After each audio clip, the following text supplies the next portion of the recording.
আসসালামু আলাইকুম ওয়া রাহমাতুল্লাহি ওয়া বারাকাতুহু। প্রিয় ভিউয়ার্স, দেশ বিদেশের যেখান থেকে আমার এই ভিডিও দেখছেন তাদেরকে জানাই আবেদ হোসেন ফার্নিচারের পক্ষ থেকে স্বাগতম। প্রিয় ভিউয়ার্স, আজ আপনাদের সম্মুখে চমৎকার একটা ডিজাইনের ডাইনিং টেবিল নিয়ে আসছি। খুবই আনকমন একটি ডিজাইনের ডাইনিং টেবিল দেখতে পাচ্ছেন। টেবিলের যে পায়াগুলো চার সলিডের উপরে নকশা করা হয়েছে। চেয়ারগুলো খুবই আনকমন একটি ডিজাইন। এই টেবিলের সাইজ হচ্ছে হলো 3 ফিট বাই 5 ফিট।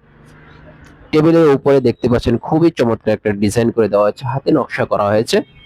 ডাইনিং টেবিলটা পরিপূর্ণ অরিজিনাল সেগুন কাঠের দ্বারা তৈরি করা হয়েছে। আমাদের দোকানে যাবতীয় ফার্নিচার অরিজিনাল সেগুন কাঠের ব্যবহার করে থাকি।